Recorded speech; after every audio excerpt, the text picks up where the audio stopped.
Subscribe करें हमारे YouTube channel को एवं बेल आइकन दबाना ना भूलें ताकि रोज की यूट्यूब अपडेट्स आपको मिलती रहे। नमस्कार छात्रों, आज हम बीएसटीसी की इंग्लिश की आंसर की 2020 लेके आए जिसमें आपके 20 क्वेश्चंस आते हैं इस पेपर में। तो शुरू करते हैं हम आज के इंग्लिश के क्वेश्चन। पहला क्वेश्चन है हमारा fill in the blank using correct word. इसमें हमारा देखो यहां से सीरीज शुरू हुई थी आपसे 151 से 151 से आपकी सीरीज हुई थी क्वेश्चन की। यहाँ का पहला क्वेश्चन है आपका ही dash dash swim, he did swim when he was young।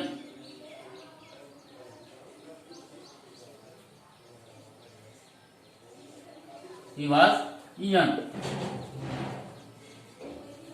ठीक है, यहां का आपका पहला जो ऑप्शन है उसमें है माइट।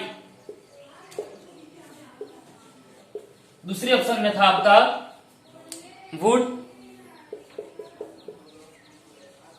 और सी है आपका कुड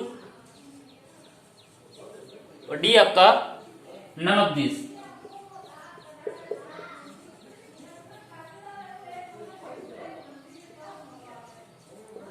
देखिए ये क्वेश्चन देखते हैं, हमें पता चल रहा है कि ये मॉडल का क्वेश्चन है। ठीक है, तो इसमें स्विम, ही डैश डैश स्विम, स्विम यानी कि वह तैरता है, वह तैरता था। ठीक है, व्हेन ही वाज यंग, जब वह यंग था। तो ये पहले आप ये देखिए कि ये जो सेंटेंस है ये आपका है पास्ट सिंपल का। तो देखिए पास्ट सिंपल का है तो इससे पहले जो आपका सेंटेंस आ रहा है ये भी पास्ट सिंपल में होना चाहिए। तो इसके लिए हमें स्विम, स्विम यानी कि इस वर्ड से हमें पता चल रहा है कि ये जो सेंटेंस है वो इस मॉडल का कैपेसिटी पावर के लिए बता रहा है, इसलिए यहाँ पर कैन होना चाहिए। लेकिन कैन ना होकर यहाँ पर ये जो सेंटेंस है पास्ट सिंपल का होने की वजह से यहाँ पर कैन की जो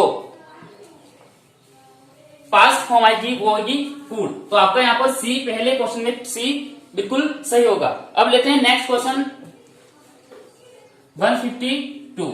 देखिए 150 what she said agree, what she said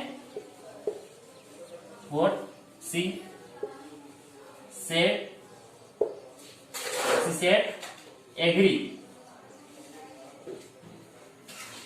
dash dash what I have already here।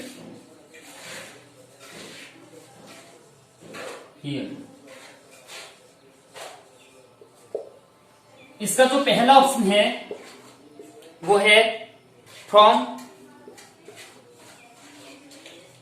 B option with, सी है यहां पर ऑफ और डी ऑप्शन होगा आपका एट। तो देखिए इसमें ये जो एग्री है, एग्री में जो आएगा इसमें से फिक्स प्रीपोजिशन का उदाहरण क्वेश्चन दिया गया है आपके लिए और ये प्रीपोजिशन का है। इसमें फ्रॉम ये नहीं होगा, एट भी नहीं होगा और विथ होगा। ठीक है, और एट भी नहीं होगा। विथ कैसे होगा कि जो एग्री जो आपका वर्ब है उसके साथ फिक्स प्रीपोजिशन लगता है। इसमें तीन प्रकार के फिक्स प्रीपोजिशन है एग्री के साथ। एक तो होगा ऑन, एक होगा एग्री विथ और एक होगा एग्री टू। तो इसमें जो एग्री विथ है वो किसी पर्सन के साथ एग्री होने पर इस एग्री वर्ब में विथ का प्रीपोजिशन का यूज होगा। लेकिन एग्री जो ऑन आएगा वो किसके साथ, जब किसी सिचुएशन, किसी वस्तु के साथ अगर सहमत हो उसके लिए आएगा। और एग्री टू ये किसी वस्तु या किसी बात का जो पॉइंट आउट किया जाता है उस चीज के लिए एग्री टू, एग्री के साथ टू प्रीपोजिशन लगेगा। तो यहाँ पर ये चीज तो है नहीं, तो हमारे लिए विथ एक ऑप्शन बचा, तो यहाँ पर विथ सही होगा। अब नेक्स्ट क्वेश्चन की ओर चलते हैं। तो देखिए हमारा नेक्स्ट क्वेश्चन है 153 में आपका यहाँ पर जो अमेंडन करके जो वर्ड दिया है इस वर्ड का आपको क्या बताना है, सिनोनिम्स बताना है। अमेंडन का सबसे पहले अर्थ क्या होता है, बहिष्कार करना या त्याग करना। तो इसमें आपको 4 ऑप्शंस दे रखे हैं, जिसमें फोरसेक, रिसीव, गिफ्ट, ग्रीव। देखिए रिसीव यानी क्या होता है, प्राप्त करना, गिफ्ट यानी उपहार देना, एवं ग्रीव यानी दुखित होना या शोक मनाना। अर्थात जो हमारा पहला एक ऑप्शन रहा ए, जिसका है फोरसेक। फोरसेक यानी क्या होता है, त्याग करना, यानी कि हमारे अबेंडन का जो सिनोनिम्स होगा वो क्या होगा, फोरसेक होगा। ठीक है, अब नेक्स्ट क्वेश्चन है हमारा 154। 154 में क्या है, choose one word for the following phrase. देखिए ये जो एक फ्रेज दिया गया है पूरा का पूरा, उसके लिए हमें एक वर्ड में इसका आंसर बताना है, यानी कि वन वर्ड सब इंस्टीट्यूशन का ये प्रश्न है। ठीक है, क्वेश्चन है। तो देखिए, is someone appointed by two parties to settle a dispute, यानी कि किसी व्यक्ति के द्वारा या किसी के द्वारा दो पार्टी, जो दो विवादित पार्टियां हैं, उनको उनके लिए समझौता जो करवाया जाता है, यानी कि जो समझौता करवाता है वह व्यक्ति क्या कहलाता है। ठीक है, तो इसका हमारे लिए सामने 4 ऑप्शन थे। पहला जो ऑप्शन है ए निकोटिटर, दूसरा है एर्बिटर, सी है मेडिटर एवं डी है मिडिल मैन, यानी कि आपका यहाँ पर सी आंसर, सी सही होगा। क्या होगा, मीडिएटर, क्या होगा, मीडिएटर होगा। तो ये मीडिएटर आपका सी बिल्कुल सही होगा। इसके बाद है 155, इसका जो change the following into indirect speech, यहाँ पे जो आपको एक सेंटेंस दे रखा है, उस सेंटेंस को आपको किसमें बदलना है, इनडायरेक्ट स्पीच में बदलना है। यानी कि जो सेंटेंस दे रखा है ये डायरेक्ट स्पीच का है, इसे आपको इनडायरेक्ट स्पीच में बदलना है। तो देखिए ये हमारा जो वाक्य है वो रिपोर्टेड वर्ब है और यह है रिपोर्टेड स्पीच। तो देखिए सबसे पहले सी सेड का सी सेड करेंगे। क्यों करेंगे, इस सी सेड के बाद इस रिपोर्टेड वर्ब में ऑब्जेक्ट नहीं है, इसलिए यहाँ पर सी सेड का सी सेड। और सबसे पहले हमें ये ध्यान में रखना है कि यहाँ पर फुल स्टॉप लगा है इस सेंटेंस में, इस कारण ये जो सेंटेंस होगा वो अजर्टिव सेंटेंस होगा। इसलिए इसके लिए हम रिपोर्टेड वर्ब और रिपोर्टेड स्पीच को जोड़ने के लिए दैट कंजक्शन का यूज करेंगे। ठीक है, शी सेड दैट माई जो आपका जो पर्सन है वो पर्सन चेंज होगा। किसके अनुसार चेंज होगा, जो रिपोर्टेड वर्ब के जो सब्जेक्ट है उसके अनुसार चेंज होगा। तो रिपोर्टेड वर्ब का सब्जेक्ट हमारा क्या है, सी। तो माई क्या है, फर्स्ट पर्सन है, फर्स्ट पर्सन का कौन सा पॉसेसिव रूप है, तो सी का भी पॉसेसिव रूप क्या होगा, हर फादर। ठीक है, हर फादर विल यहाँ पर विल का हमारा वुड हो जाएगा, क्या हो जाएगा, वुड हो जाएगा। और विल वुड ये सब क्या है, एक मॉडल ऑक्सिलरी वर्ब है, या विल एक फ्यूचर ऑक्सिलरी वर्ब भी कहलाती है। अर्थात ये सभी अपने साथ वर्ब की फर्स्ट फॉर्म लेते, तो हेल्प का हेल्प ही रहेगा। और मी जो है एक फर्स्ट पर्सन है, और फर्स्ट पर्सन के होने से यहाँ पर जो रिपोर्टेड वर्ब का जो सब्जेक्ट होगा उसके अनुसार जो यहाँ पर मी बदला जाएगा। इसमें मी के लिए यहाँ पर हर का हर ही हो जाएगा, क्योंकि ऑब्जेक्टिव केस है। मी जो है ऑब्जेक्टिव केस है, और मी किसके अनुसार चेंज होगा, रिपोर्टेड वर्ब के सी के अनुसार। तो सी का जो ऑब्जेक्टिव केस भी हर होगा। तो आपके यहाँ देखते हैं कौन सा सही होगा। तो देखिए 155 क्वेश्चन में कौन सा सही होगा, तो she said that her father would help her, यानी कि बी ऑप्शन बिल्कुल सही होगा। ठीक है, देखिए छात्रों, तो हमारा नेक्स्ट क्वेश्चन है 156, जो है एडवर्ड सेड ही इज डेस यूरोपियन, यानी कि आपके यहाँ ऑप्शन दे रखे हैं। एक ऑप्शन है A an, B the, C ई और D none of the above, यानी कि ये हमारा जो क्वेश्चन है वो एक आर्टिकल का है। ठीक है, 156। तो इसमें जो होगा करेक्ट जो होगा हमारा क्या होगा, ए होगा। अब आपके मन में एक सवाल खड़ा होगा कि यहाँ पर जो यूरोप जो वर्ड है, यहाँ पर जो इसका जो प्रथम लेटर है वो ई है, फिर भी यहाँ पर ए क्यों आया। तो देखिए जो यूरोप है इसका जो प्रोनाउंसिएशन जो निकल रहा है फर्स्ट लेटर से वो य से निकल रहा है। ठीक है, य से निकल रहा है, इस कारण से ये एक कॉन्सोनेंट है, इस कारण से यहाँ पर ए आएगा, न कि ए एन। ठीक है, तो ए यहाँ पर सही होगा। तो आपका यहाँ पर ऑप्शन सही होगा सी आपके लिए यहाँ पर सही होगा। इसमें 156 में देखिए। और नेक्स्ट क्वेश्चन लेते हैं 156, choose the correct spelled word, यानी कि आपको 4 ऑप्शन में जो वर्ड दे रखे हैं उसमें से आपको सही वर्ड कौन सा है ये बताना है। तो देखिए परसीव प्रोनाउंसिएशन सेम निकल रहा है, लेकिन इसमें स्पेलिंग की दृष्टि से सही शब्द सही वर्ड कौन सा है? तो देखिए परसी, तो यहाँ पर ये ए नहीं आएगा, ई आएगा, ये बिल्कुल गलत हो गया। और नेक्स्ट जो सी का जो ऑप्शन है परसी, यहाँ पर ई नहीं आएगा तो ये भी आएगा गलत, और परसी ये तो बिल्कुल ही गलत है। तो हमारा ऑप्शन ए बिल्कुल सही है। कैसे बताता हूं? परसी, सी के बाद हमेशा ई आता है, ठीक है, सी के बाद हमेशा ई आता है, तो परसी हमारा ये बिल्कुल सही होगा। और पर के लिए यहाँ पर ए नहीं आएगा, ठीक है। नेक्स्ट क्वेश्चन लेते हैं, तो यहाँ पर 156 का ए सही होगा। नेक्स्ट क्वेश्चन लेते हैं 158, the rise and fall of the tide and due to lunar influence, यानी कि ये जो हमारा क्वेश्चन है ये है आपका क्वेश्चन एरर का है, एरर का क्वेश्चन है। तो एरर में यहाँ पर आपको एरर ढूंढना है कि इसमें से एरर किसमें है। तो देखिए the rise and fall of the tide are due to lunar influence, तो यहाँ पर जो आर ड्यू है ये आपका एरर रहेगा, क्योंकि आर की जगह इज आएगा। इज क्यों आएगा? कि the rise and fall of the tide, यानी कि ये एक ही बात को इंगित करता है, ये जो सब्जेक्ट है वो एक ही बात को इंगित करता है, यानी कि ये ज्वार, यानी कि ज्वार के उतार चढ़ाव के बारे में बात कर रहा है। और जो लूनार आपका यहाँ पर दे रखा है वो चंद्रमा के लिए आया है, ठीक है। तो इसके लिए आपका 158 में सही होगा वो होगा सी ऑप्शन सही होगा, ठीक है, क्योंकि ये आपका एरर सी यहाँ पे सही होगा 158 में। अब देखिए 159 में choose the correct antonyms for the word, यहाँ पर एक वर्ड दे रखा है मेलिस, इसका आपको क्या देना है? एंटोनिम्स। इट मींस यहाँ पर आपको विलियम शब्द बताना है मेलिस का।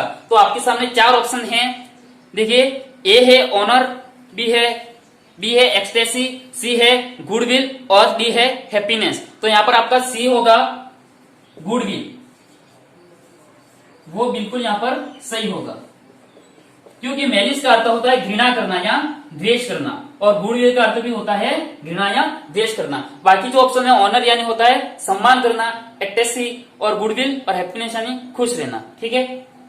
तो यहाँ पर आपका सी ऑप्शन बिल्कुल सही होगा। नेक्स्ट लेते हैं, तो देखिए हमारा नेक्स्ट क्वेश्चन है 160, an average cow tastes 1400 pound, यानी कि इस टेस्टेस में आपको भरना है सुटेबल वर्ब भरनी है। आपके सामने चार ऑप्शन में जो वर्ब दे रखी है उसमें से आपको वर्ब भरनी है सुटेबल।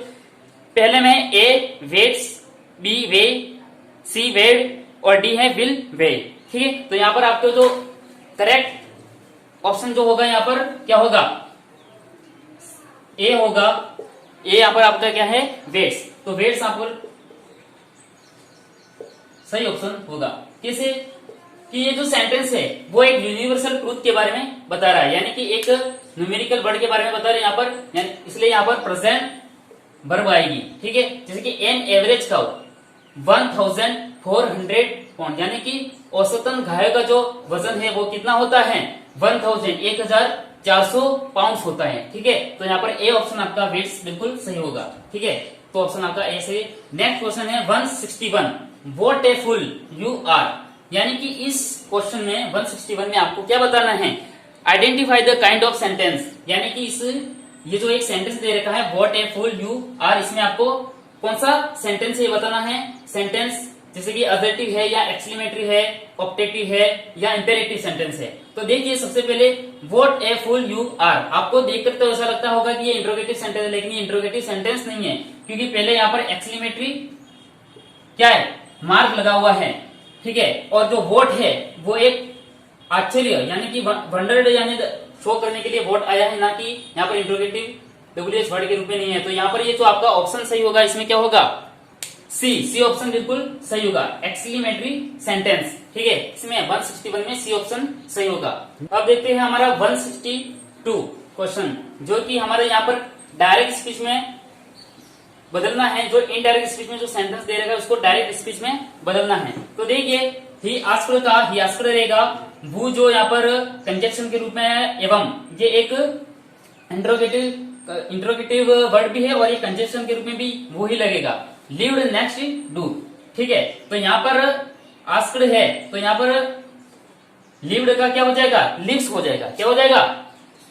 लिव्स हो जाएगा। और यहाँ पर क्वेश्चन मार्क वापस आ जाएगा, क्योंकि डब्ल्यू एच जो आपका कंजक्शन के रूप में लगा है वो इनडायरेक्ट में क्या था? एक इंट्रोगेटिव वर्ड था, ठीक है। और यहाँ पर आपका फुल स्टॉप आ जाएगा रिपोर्टेड वर्ब में, और रिपोर्टेड स्पीच में आपका इनवर्टेड कॉमा हो जाएगा। ठीक है, तो आपके लिए ये इसमें जो ऑप्शन सही होगा वो होगा ए ऑप्शन सही होगा बिल्कुल। He asked who lives next door, तो ये ए ऑप्शन आपका बिल्कुल सही होगा। ठीक है, नेक्स्ट क्वेश्चन देखते हैं 163। Choose the word that is spelled correctly, यानी कि 4 ऑप्शन में ऐसे वर्ड दे रखे जिनको आपको बताना है कि कौन सा वर्ड बिल्कुल करेक्ट होगा। ठीक है, तो देखते हैं पहला ऑप्शन ए में देखिए कमिटी, बैलून, सी है सक्सेसिव और डी है फुलफिल। तो कमिटी में देखिए यहाँ पर डबल एम आना चाहिए, डबल एम नहीं है तो ये बिल्कुल गलत हो गया।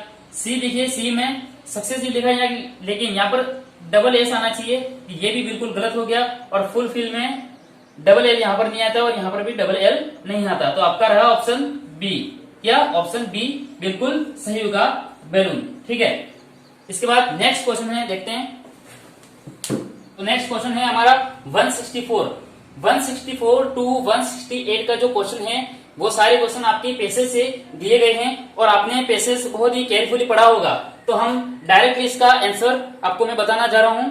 तो पहला जो 164 में आपका है कि what was the old man doing, कि ओल्ड मैन जो था वो क्या कर रहा था। तो यहाँ पर आपके पेसेज में दे रखा होगा फास्ट अस्लीप, यानी कि फास्ट अस्लीप कर रहा था, यानी कि वह सो रहा था। तो यहाँ पर आपका ए ऑप्शन बिल्कुल सही होगा। क्या कर रहा था वो, स्लीपिंग, यानी कि वह सो रहा था। ठीक है, इसके बाद 165 का देखिए कि what is mean by restaurant in the passage, यानी कि इस पैसेज में एक शब्द है रेस्टोरेंट, रेस्टोरेंट करके एक वर्ड है। इसका मीन, इसका यानी कि सिनोनिम्स, यहाँ इसका मतलब क्या होता है। रेस्ट्रेन यानी कि क्या होता है, कंट्रोल करना। और आपके ऑप्शन में 4 ऑप्शन में दिए रखा है, ए ऑप्शन कंट्रोल, बी होता है इनकरेज, और सी आयर, और डी है रिव्यू। इसमें से आपका कंट्रोल यानी कि ए ऑप्शन बिल्कुल सही होगा, कंट्रोल, क्योंकि रेस्ट्रेन का भी मीन्स यही होता है कंट्रोल। ठीक है, यानी कि नियंत्रण स्थापित करना। ठीक है, अब हमारा नेक्स्ट क्वेश्चन है 166 देखिए आपका क्वेश्चन है the person who was list disturbed was the, यानी कि वह व्यक्ति जो बहुत ज्यादा डिस्टर्ब हुआ था, कौन था वह व्यक्ति। तो आपके सामने ऑप्शन ए है ऑब्जर्वर, बी है सन, सी है ओल्ड मैन, डी है लिटिल मैन। तो सबसे ज्यादा जो डिस्टर्ब हुआ था वो व्यक्ति था ओल्ड मैन, जो कि आपका सही ऑप्शन है सी। तो यहाँ पर ओल्ड मैन आपका बिल्कुल ही सही आंसर होगा, जो कि ओल्ड मैन सो रहा था वो सबसे ज्यादा डिस्टर्ब होगा। अब नेक्स्ट क्वेश्चन आपके सामने है 167 का क्वेश्चन हम पढ़ते हैं। देखिए कि the noise was made by, यानी कि शोरगुल किसके द्वारा किया गया था। तो शोरगुल किसके द्वारा किया था, यहाँ पर सीधा मैं आंसर बता देता हूं, द बॉय, जो लड़का था एक, उसके द्वारा शोरगुल किया जा रहा था, जिस कारण से कई सारे लोग ट्रेन में क्या कर रहे थे, डिस्टर्ब हुए थे। और अर्थात हम पेसेज का एक अंतिम क्वेश्चन 168 का यहाँ पर आंसर होगा। पहले हम क्वेश्चन पढ़ लेते हैं। The factor common in all the people was that they were old, यानी कि यहाँ पर सी ऑप्शन बिल्कुल सही होगा। इसका क्या होगा, looking at the little boys play fullness, looking at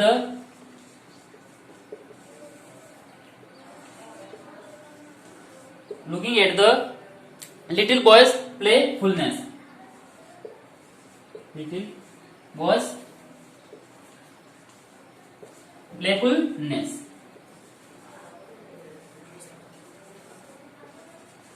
ये ऑप्शन आपका सही होगा, कौन सा, सी। ठीक है, अब नेक्स्ट हमारे 162 से 168 के क्वेश्चन हमने कर लिए थे। इसके बाद हम देखते हैं 169 के पहला क्वेश्चन जो आपका है 169, मैन फियर डेथ, और आपके सामने ऑप्शन दे रखे हैं। यहाँ पर ए ऑप्शन है A, B, an, C, the, और डी नो आर्टिकल, यानी कि ये जो क्वेश्चन है वो हमारे आर्टिकल का है। तो डेथ से पहले यहाँ पर कौन सा आर्टिकल आएगा। तो देखिए डेथ कभी भी कोई भी आर्टिकल नहीं लेता है, तो आपका यहाँ पर जो करेक्ट आंसर होगा वो क्या होगा, डी होगा। डी आंसर आपका सही होगा, नो आर्टिकल। ठीक है, इसके बाद अंतिम क्वेश्चन है हमारा। तो देखिए हमारा नेक्स्ट क्वेश्चन है 169 के बाद 170। इसमें आपको प्रीपोजिशन का क्वेश्चन है। इसमें आपको 4 ऑप्शन में से सही आपको प्रीपोजिशन चूज करना है। तो वॉच जो है एक नाउन है यहाँ पर, और वॉच हमेशा अपने साथ क्या लेता है, फिक्स प्रीपोजिशन लेगा। तो इस कारण से यहाँ पर फिक्स प्रीपोजिशन वॉच के साथ होगा फॉर। तो आपके लिए यहाँ पर सी ऑप्शन बिल्कुल सही होगा। ठीक है, तो हमारे ये सारे ही बीएसटीसी के सारे इंग्लिश के 20 क्वेश्चन हमने पूरे कर लिए हैं, और ये सभी आंसर आप देख लेना अच्छे से, अपने पेपर में मिलान कर लेना। ठीक है, तो आपके कितने क्वेश्चन सही हुए कमेंट में जरूर बताइएगा। Thank you.